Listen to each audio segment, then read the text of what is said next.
Good morning. Hey, we are not walking today. I'm wondering, I'm missing something in my life. Missing something. Wisdom? No, we do wisdom every day when we walk. Because when we walk, we get more ideas. But still something missing. Maybe some money in my life. Maybe a couple of $1 million. What gonna happen if we get some $1 million in our pocket? Yeah. Okay. No. Yes. I'm not expert in the money. Okay. I can talk with you. I can walk with you, but I'm not the expert in the money. But yes, one person is expert. Maybe my mom. She knows how to control the money, how to steal money from my father and keep a saving for the bad time. How to keep the money when she works and save money for our wedding or a college. She saved it. Yeah, sorry. I cannot invite my mom also. Yeah, she will say, I'm not going to talk on video. Why not invite some mom who is expert in this? The person who has 20 years of experience, a person who wrote the book in finance, in freedom, in future, something, something expert, the person who do some workshop, who actually go to school and teach kids about the future. Let me welcome somebody like this. Her name is Ayisat Abi Logan. She's amazing.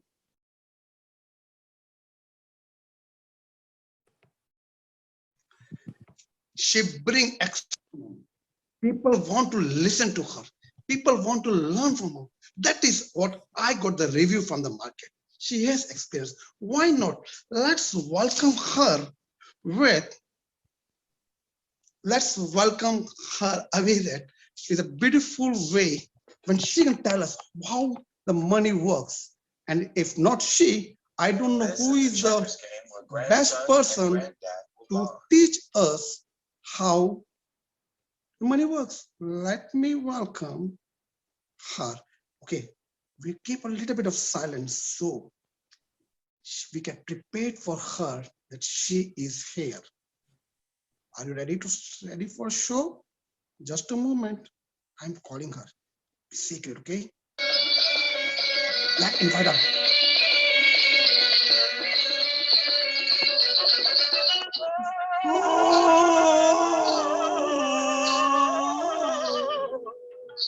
Ayisat, please welcome Ayisat. Thank you so much, Deval. That is such a cool welcome. I have to tell you, I've never had that type of a welcome before. So cool. I'm glad you like it. Thank you so much. It's an honor to be on this show. And I am excited to answer some of the questions you may have today. Ayisat, I walk every single day to get some ideas, to make my vision clear. I'm still looking for some ideas and I'm not an expert in money.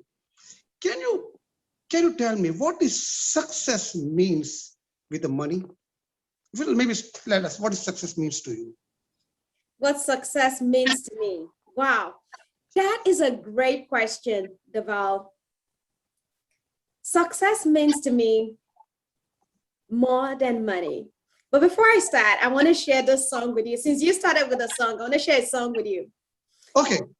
Especially since I heard you as I came in. This song is what the culture tells us about money and success. You probably know it, but my students sometimes don't know it because it's from the 90s. And I've heard the 90s was a long time ago, even though I feel like it was just yesterday. So this is the song by a Canadian rock band, and it's called If I Had $1 Million, if I had $1 million, I'll buy you a house. And it goes on and on and on. It starts out really cool, like, oh, wow, you know, of course, buying a house is so noble.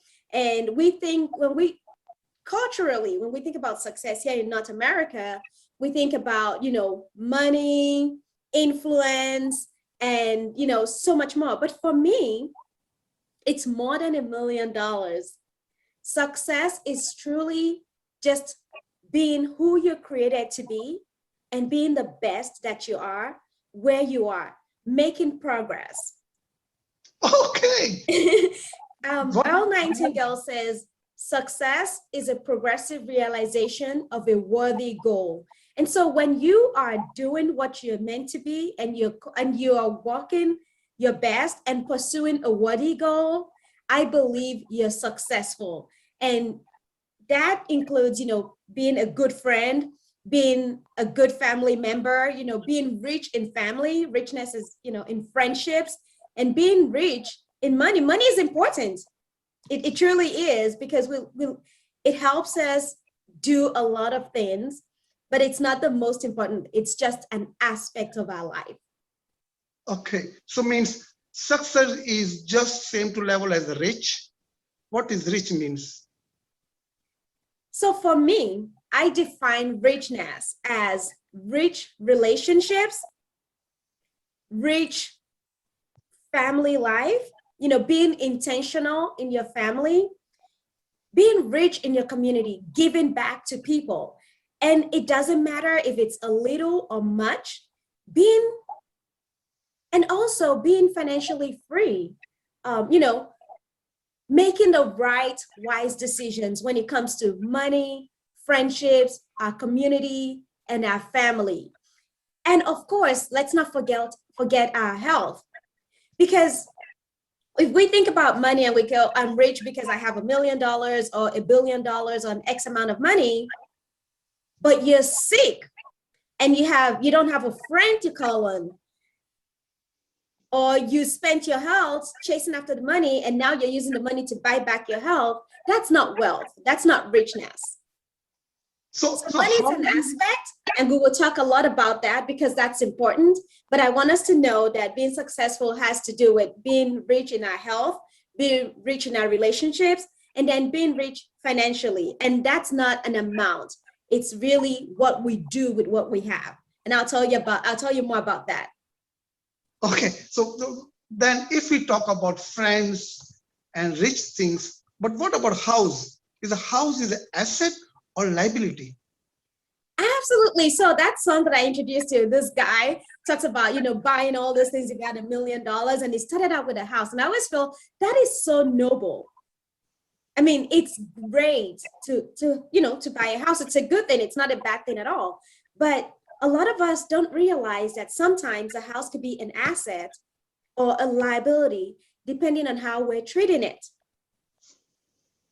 Most people are just happy to go, okay, I just want to buy a house, and that's okay. And of course, the bank's going to tell you, yes, this is how much you can afford. But the bank really does not make your financial decision for you. They're just looking at your numbers and going, okay, you can buy this much. When you buy a house that you cannot afford, just because you can make a monthly payment, it truly is a liability, because it's a pain in the neck. You have not handled your finances in a way that gives you a breathing space. Now, when you buy a house, not because of how much the bank tells you you can afford, but because you truly have weighed what is important to you and you can control your spending, it's not the bulk of everything that you do. It doesn't dictate everything else in your life, then it is an asset. Now, of course, there are times when a house could be an investment where you're buying it and you're renting it out, or you're buying it and you're selling. In that case, it's also an asset. But for most people, a house is the biggest expense they're ever going to make.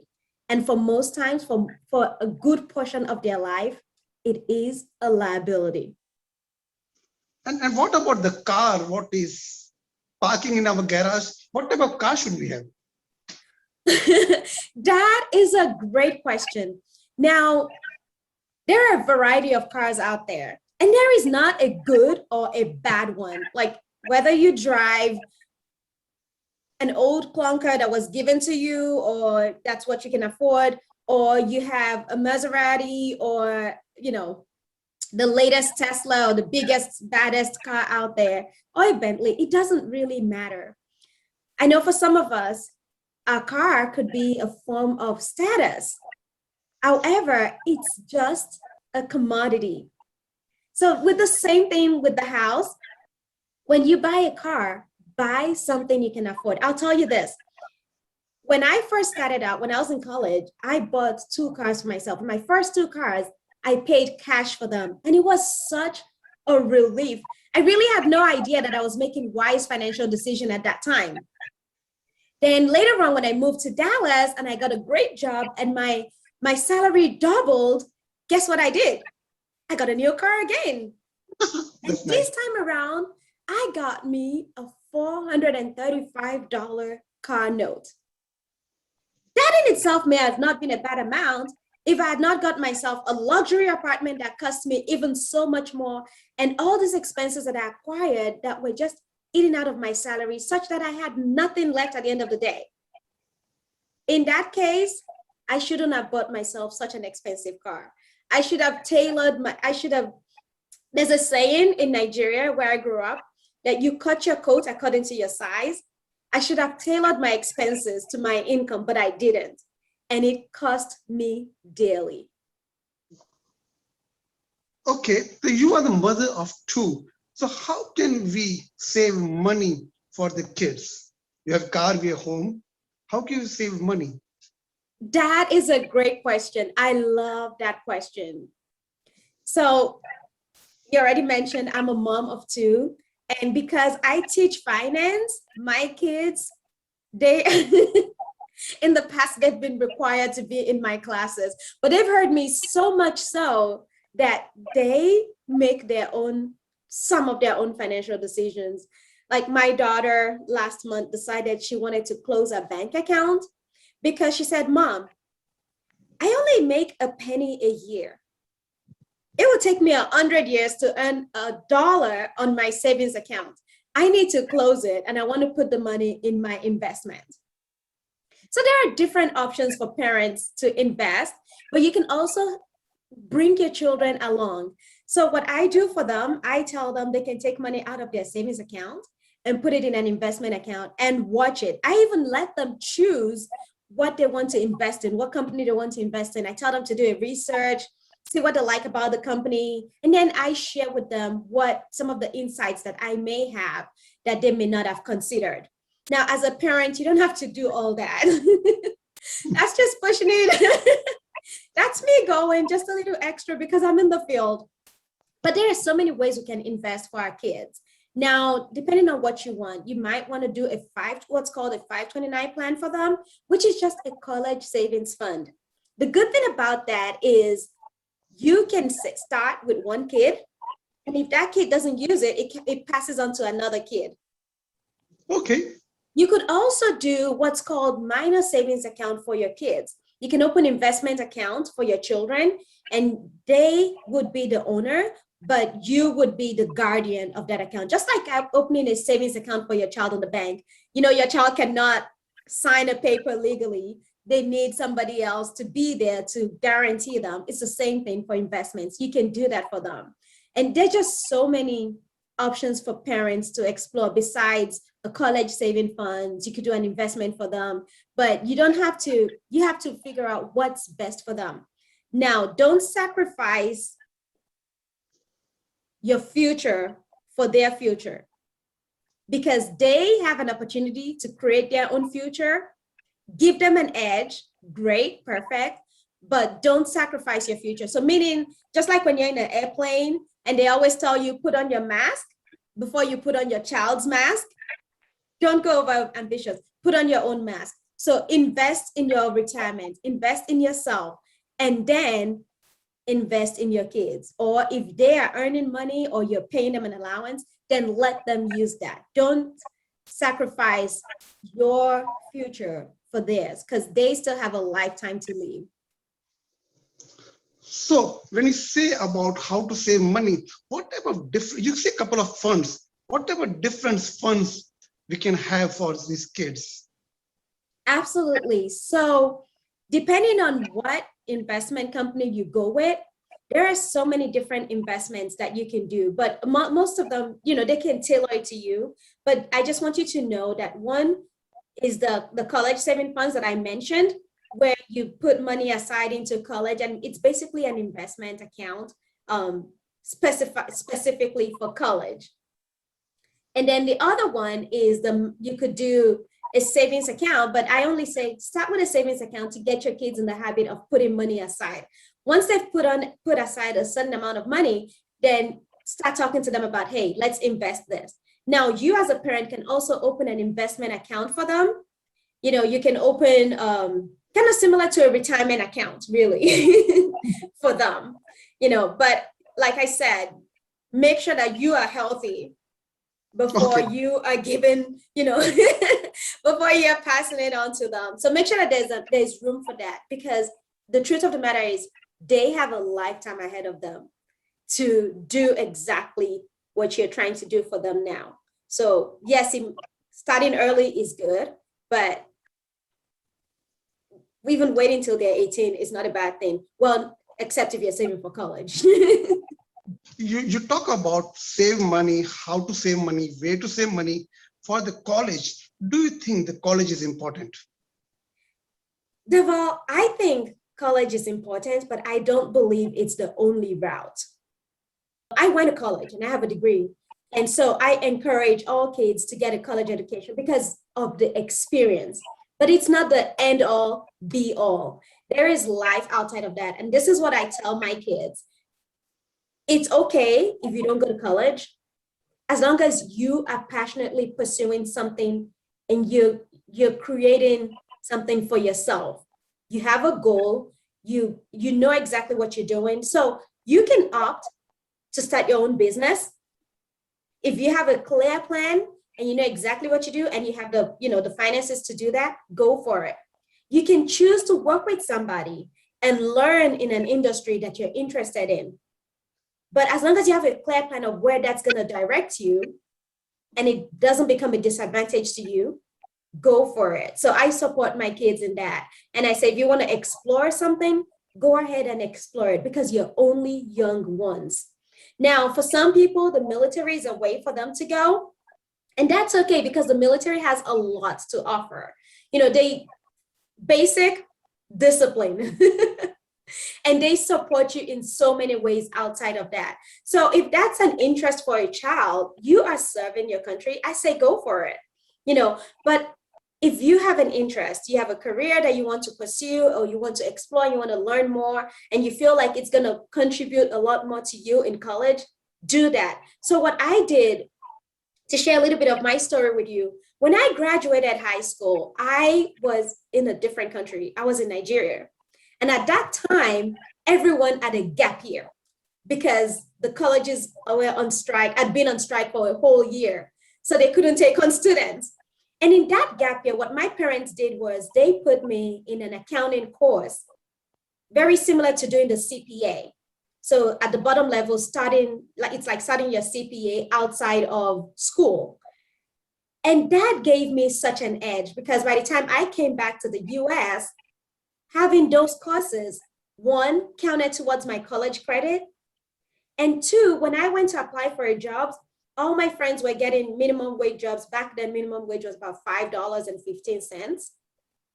I made a whole lot more than that because I had experience and I had this certificate that said I understood accounting. So where my friends were working in the bank and trying to get, clerical jobs, either at the grocery store, I was working in the bank as an accounting clerk. And not only that, because of that certificate, I was able to work steady hours.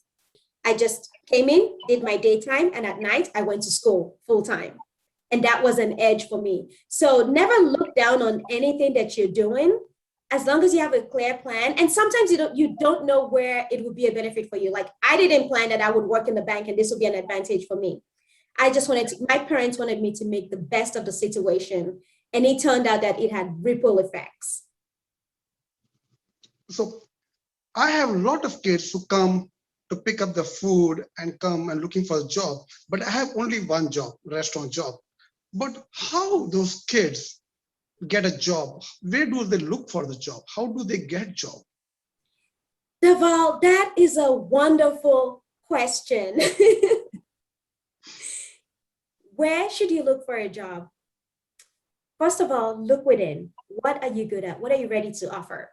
So on my website, I want to use this opportunity to invite your students to come on my website and download a free, right now I have a free resource on my website that it's about interviewing. When you're looking for a job, look for a job where you can be of value. Because you know, Deval, as an employer, you are looking for that student who would be of value to your customers, who would be of value to your business. So as a student, when I say, when you're looking for a job, I always say, look within you. Don't restrict yourself to the tradition, okay, I have to be a babysitter or a cashier, or I have to work at McDonald's or Chick-fil-A. No, the world is so much smaller than it's ever been. If you have a desired skill or you have something that you can offer, that could be a source of income for any teenager. So yesterday I was on Facebook, and one of the girls who's in college had someone post something about her giving swim lessons to children age 0 to 10. She'd been swimming all of her life. She loves to swim. And so instead of trying to look for a job elsewhere, she just looked within her, what could she offer? And she said, hey, I'll come to your house and teach your kids to swim, or they can come to my house and I'll use my parents' backyard. We have a swimming pool. And so she's very creative about what she's offering. And so I tell kids the same thing. If you have a musical skill, that's a source of income. That could be a source of revenue for you. Look for kids in your neighborhood who want to learn music. If you know how to crochet, if I have students who, get together and they start a car washing business, and they go in their neighborhoods and tell the parents, we'll wash your car for you for this amount. It's fun for them, and they're able to earn an income, and they're learning so much more than just doing a business. They're learning how to partner together. They're learning how to leverage one another, and they're also learning how to have fun while working. So you don't have to go the traditional way. There are no traditions anymore. Well, yes, there are, but the world has just really opened up so much more that whatever you're good at, if you can teach someone else to do it, that could be a source of revenue for you. I strongly believe in that, strongly support that. Value is the one thing we sell. Like I have my restaurants, and that's one thing I tell my employees, just sell the value. If you cannot give those simple sandwiches with a smiling face, sandwich doesn't cost nothing. Your smile make a difference. Your positivity make a difference. We have to bring those customers back just by giving the values. Yes, we are on the same page. I love that. Whatever business are within the world, if we cannot provide the values, we better lock the doors. So my motto is, when you go to look for a job or you want to do something, always ask, what's in it for them? Even if you're interviewing, every interview question, answer with this thought in mind. What's in it for them? Because an employer, they like you, they want you, but they really want to know, what's in it for me? What are you bringing to the table? And students, let me encourage you, you have a lot to offer. Your inexperience is only in one little aspect of your life. So if you feel like, hey, I've never, because a lot of students are shy and they go, I've never been a cashier before, I don't know if I can do this. You have something to offer. You have your smile to offer. You have your personality to offer. You have your positive demeanor to offer. So there's a lot that you're bringing to the table that you may not think of it, but it is an asset to that business. So being a good host, for instance, if you work in a restaurant, just being a great host and saying, hello, how can I help you? That's an asset. So I've also worked in the food industry, and I started out as a cashier. And just being able to greet my customers and recognizing them every day when they come in. And I had those little old ladies that would come in. I had two of them. They would always wait for me to serve them. And so I hold their hands and I say, hey, how are you doing today? And they just loved somebody welcoming them and acknowledging them and saying, I see you. You're here. Welcome. So students, you have a lot to offer. Don't ever think a lack of experience in one aspect means you have nothing to offer. No, look within you and see how much more you have to offer. And you don't have to be an extrovert like me. You could be an introvert and you still have a lot to offer. You have your, your thoughtfulness to offer. You have so much within you. So when we talk about a student, extrovert and introvert, but do to work somewhere or do need to make money, do you need to be good in the mathematics? How good you were in math?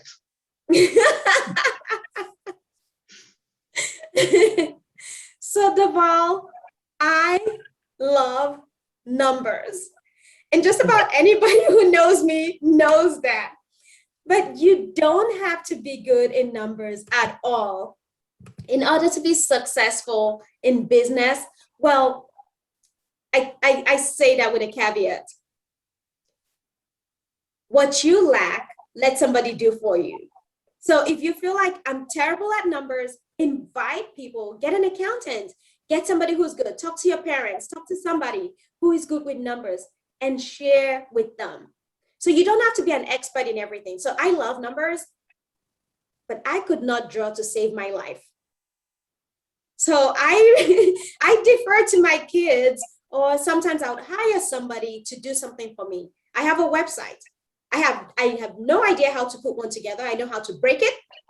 I hire people to do that for me. So you don't have to be an expert in everything. However, you do need to be aware of what's going on. So don't let the fact that you're not good in math be an excuse. Just because you're not good in math doesn't mean you don't know when you're spending all of your money and making none.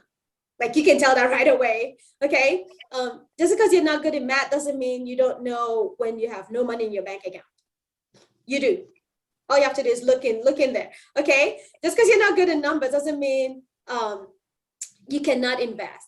It just means you have to learn or partner with somebody who knows and then seek to understand so that you can enrich yourself and make better decisions.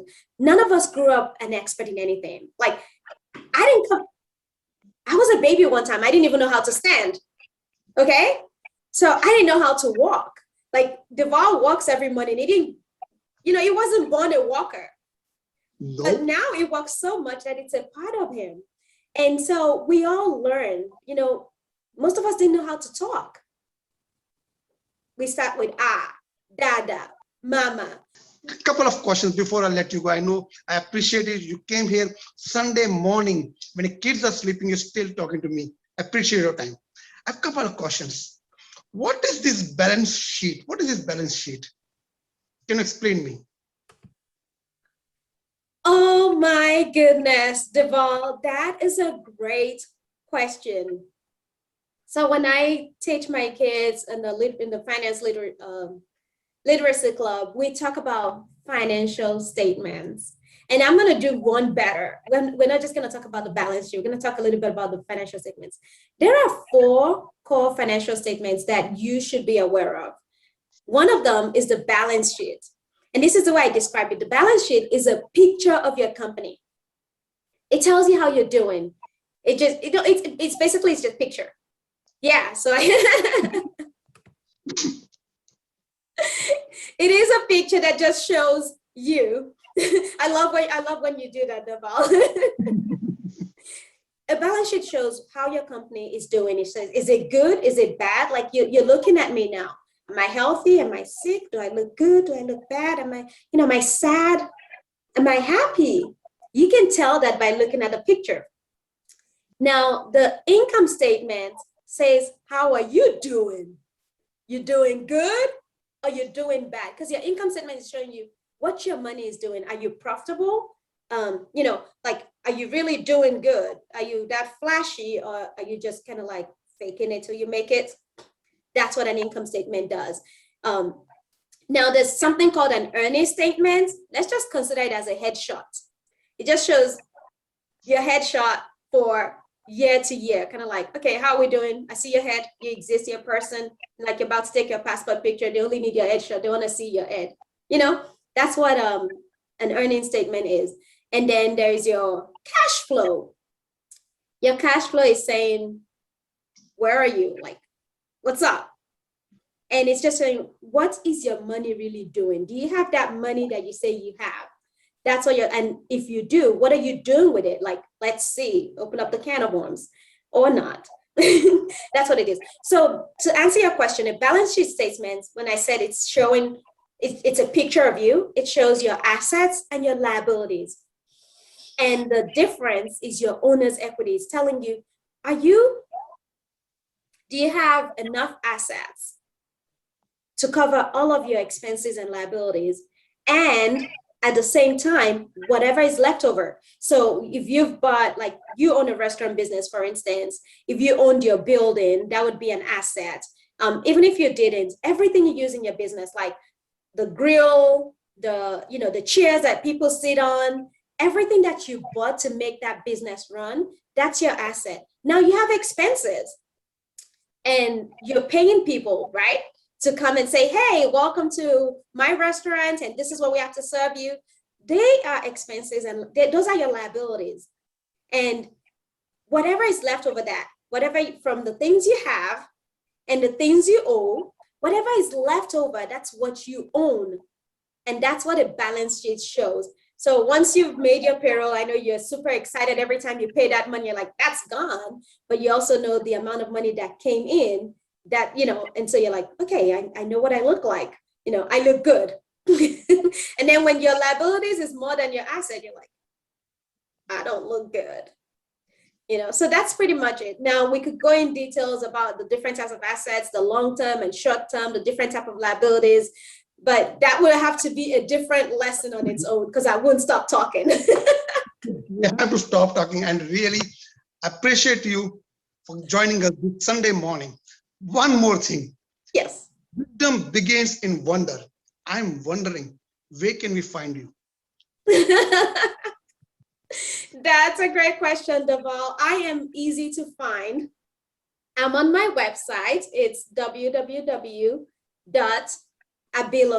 That's ABILOGUN.com. I also have a YouTube channel. I confess I've not been faithful in that, but in the near future, you will see some posts on there. I'm also on Instagram, just Ayisat Abilogun. So basically my first name and last name, that's how you find me on Instagram. And you can find me on LinkedIn. Thank you, Ayisat, and you, all those people who are listening to me and her. One thing made clear, very well said by Ayisat, that if you don't know anything, find someone for the help. Your life matters. Nobody else's life matters than you. That's what I always say. Walk your walk. Take your first step. Learn more about things what you don't know by someone else. We are not a robot. We are a human being. If you don't know how to walk, let's dance. Why not dance on the song of Ayisat? Can play the music, please? Or your song? Blind, I have $1 million. If I had $1 million, if I had $1 million, I'll buy you a house, buy you a house. So if I had $1 million, if I had $1 million, I'll buy you a house, I'll buy you a house. If I had $1 million, if I had $1 million, I'll be rich.